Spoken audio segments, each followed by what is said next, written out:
Play of Shadows by Sebastien De Castell is the first book in the Court of Shadows series, which is the follow-up series to the Greatcoats.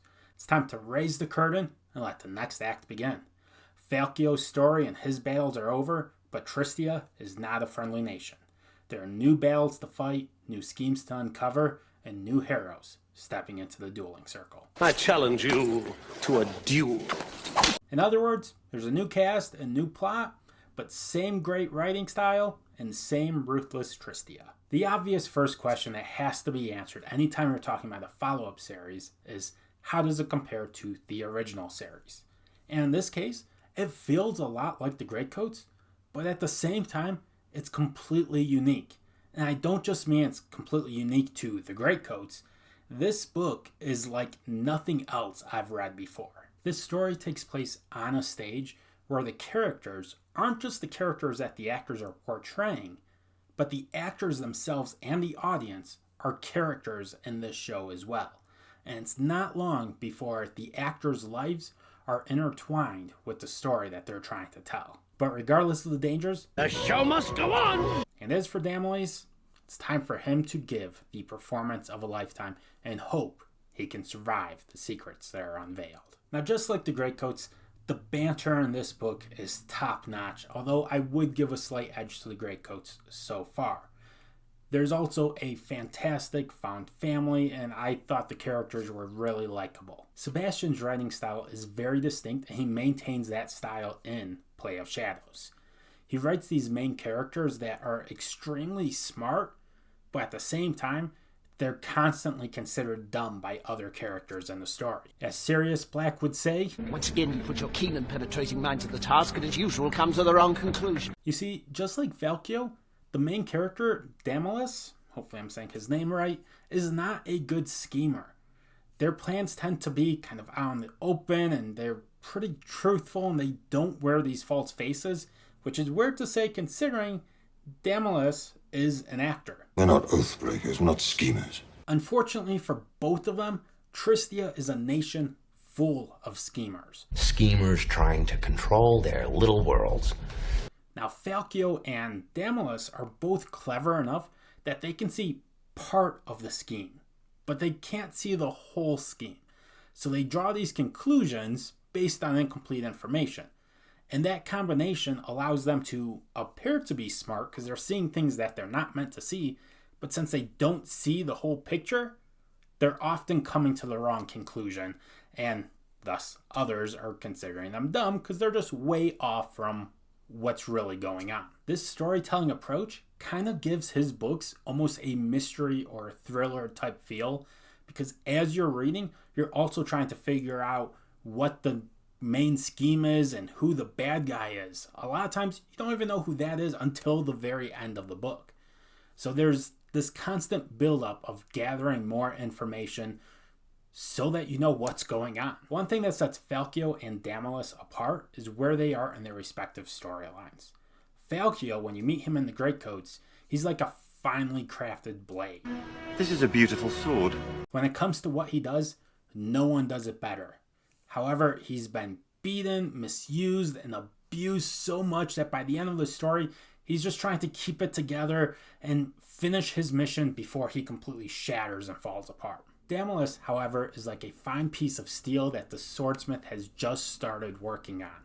He has a lot of potential, but until he gets put through the fire and hammered into shape, that's all it is wasted potential. And that's what you see from him at the beginning of the book. Someone who is nowhere near reaching his potential. He's just a plain block of steel that's not good for much. Another thing that sets this story apart from the Greatcoats is, unlike when Falkio, I Hate Magic, Valmond is telling the story, in A Play of Shadows, magic takes center stage. Now, the magic system in Sebastian's stories are typically very unique and twofold. You'll have the magic that's kind of in your face, obvious magic, and then you'll have these group of people that are doing things that, it's like, is that magic? How are they doing that? I'm not quite sure. If you've read the Greatcoats, you already know of the Bardati, who have like a magical ability in their songs to convey messages and send secrets and to move people the way they need to be moved. You've also met the tailor and the blacksmith who can play people like puppets. And if you've read Spellslingers, you've met the Argosy who use a deck of cards to tell stories and to pass messages to each other and figure out who needs to be placed where and when in order to get the outcome they need to set the world back on the right path. Now, with the Play of Shadows, you get to add another group to that category of people. And those people are called Varisters. Now, they're kind of a blend of the two magic systems, the in-your-face and the mysterious, is it really magic people. See, the Varisters are actors, except they're actors that can channel the character that they're playing. Unfortunately for them, they don't have the luxury that the Bardati or the Argosy have of being able to move behind the curtains. They are center stage for all to see, which is a dangerous place when you're uncovering the secrets of the Tristia elite. Some closing thoughts. Overall, I did enjoy the Greatcoats a little bit more. Of the 4 Greatcoat books and now A Play of Shadows, this would probably be my 4th favorite of those 5 books. But that's still a 5-star read for me and a score of 86 out of 100.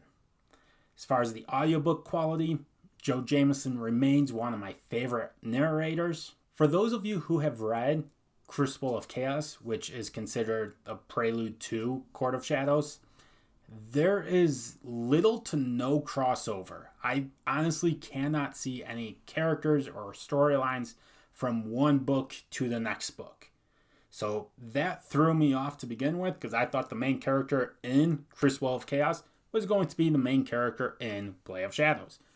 Absolutely not the case. The only thing I could see that the two have in common is that they both take place a little bit after the events of the Greatcoats series. Many of the people that were alive in the Greatcoats, or at least at the end of the Greatcoats, are still alive in Crucible of Chaos and Play of Shadows. So that's the time period we're looking at for this story. And the last 2 notes is I felt the ending of Play of Shadows was particularly satisfying, so it definitely ends on a high note.